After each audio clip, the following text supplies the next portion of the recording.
TDP Janasena పార్టీలో అగ్రస్థాయిలో సఖ్యత బాగానే ఉన్నా నియోజకవర్గ అభ్యర్థుల స్థాయిలో కానీ కార్యకర్తల స్థాయిలో కానీ పొసగడం లేదని తెలుస్తుంది.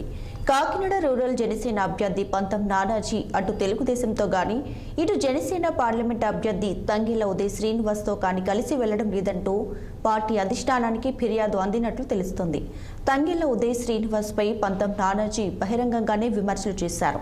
ఈ విషయంపై పంతం నానాజీ వైఖరి మార్చుకోవాలంటూ పవన్ కళ్యాణ్ సూచించినట్లు తెలుస్తుంది. అటు కాకినాడ మాజీ మేయర్ పొలసపల్లి సరోజ సైతం జనసేనపై తీవ్ర స్థాయిలో విమర్శలు చేసింది. కాకినాడ రూరల్ అభ్యర్థి పంతం నానాజీ భూ కబ్జాలలో సిద్ధహస్తుడు అంటున్న పొలసపల్లి సరోజతో మా ప్రతినిధి దురాని ఫేస్ టు ఫేస్. కాకినాడకు తొలి మేయర్గా విశిష్ట సేవలు అందించిన పొలసపల్లి సరోజ ప్రస్తుతం మన దగ్గర ఉన్నారు. ఆవిడతో కొన్ని విషయాలు ముచ్చటిద్దాం. మేడం, మీరు జనసేనలో క్రియాశీలకంగా ఉండి వీరమహిళగా ఉంటూ కూడా పార్టీ నుంచి ఎందుకు బయటకు వచ్చేసారు? జనసేన పార్టీ అనేది ఒక కార్పొరేట్ ఆఫీస్ అని చెప్పి నేను ఇదివరకు చెప్పడం జరిగిందండి. ఎందుకంటే 5 సంవత్సరాల కాలంగా చాలా కష్టపడి ఆ పార్టీలో సేవలు అందించడం జరిగింది. అంటే జనసేన పార్టీ ఒక యువతకి గుర్తింపిస్తుంది, యువత ఆలోచనలకు తగ్గట్టు ఉంటుంది. మరి పవన్ కళ్యాణ్ గారు ఆ విధంగా ముందుకు తీసుకెళ్తారని ఎంతో హోప్ తోటి జనసేన పార్టీలోకి చేరడం జరిగింది. అలాగే అదేవిధంగా బడుగు బలహీన వర్గాలకు ఒక పెద్ద పీట వేస్తుంది, మహిళలకు ఒక పెద్ద పీట వేస్తుంది, యువ రక్తాన్ని కోరుకుంటుంది అని చెప్పి నేను జనసేన పార్టీలో జాయిన్ అవ్వడం జరిగింది. కానీ ఎక్కడికక్కడ వీళ్ళు పని చేయించుకోవడానికి, వేరే మహిళలు పని చేయించుకోవడానికి, యువత జై కొట్టించుకోవడానికి తప్ప వీళ్ళు అధికారికంగా కానీ ఒక పదవి అలంకరణ చేయడానికి కానీ పనికిరారు అనేది జనసేన పార్టీ సిద్ధాంతాలు ఎప్పుడు కూడా కులమతాలకు అతీతంగా మేము ఉంటాము, కులమతాల ప్రస్తావన లేని రాజకీయం చేస్తామని చెప్పి పేపర్ మీద చూపించే జనసేన పార్టీ ఆచరణలో మాత్రం ఉండదు.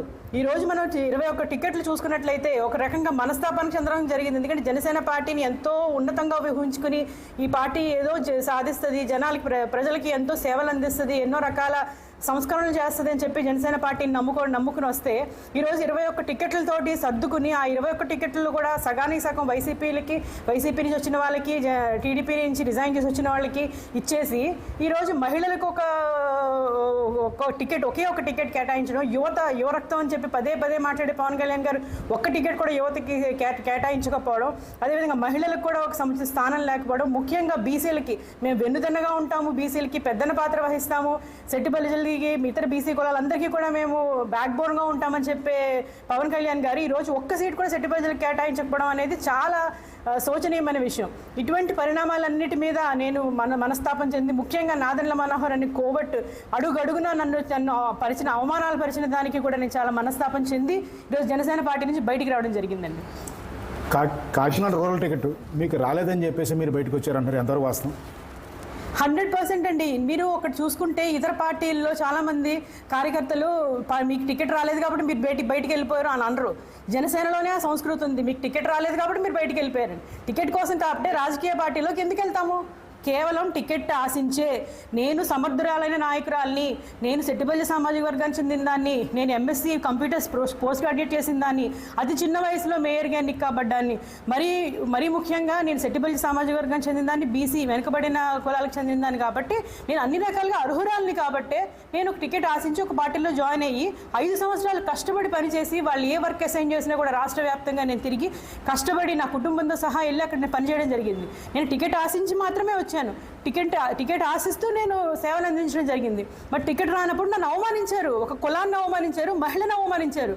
ఒకటి క్లియర్ అండి, ఇక్కడ పంతం నానాజీ అనే వ్యక్తి నేను మేయర్గా ఉన్నప్పుడు నగర అధ్యక్షుడిగా ఉన్నాడు.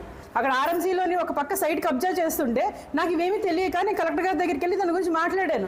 అప్పుడు నేను ఇంకా ఆరోపణలు ఎదుర్కొన్నాను, కేవలం పంతం నానాజీ వల్ల ఆరోపణలు ఎదుర్కొన్నాను. ఈరోజు కాకినాడలో మనం అక్కడక్కడ చూసుకుని కూడా సైట్ కబ్జాలు చేశాడు. అవన్నీ కూడా నా మీద చేసే ప్రయత్నాలు కూడా అప్పుడు చేశాడు. నేను తెలివిగా ఆ రోజు ఇంకా బయటపడ్డాను కాబట్టి సరిపోయింది, కానీ లేదంటే ఇతను మరకలన్నీ కూడా నాకు అంటించేవాడు. ఈ కాకినాడ రూరల్లో మాత్రం విచిత్రమైన రాజకీయాలు నెలకొన్నాయి. ఈ రాజకీయాల్లో ఏ విధంగా పొలసపల్లి సుజాత గారు ఎటువైపు నిలబడతారు, ఆమె ప్రయత్నంతో ఏ పార్టీ ముందుకెళ్తుందో ముందు తెలిసే అవకాశాలు ఉన్నాయి. వీడియో జర్నలిస్ట్ చిన్నీతో నదీం కందూరాని, కాకినాడ రూరల్.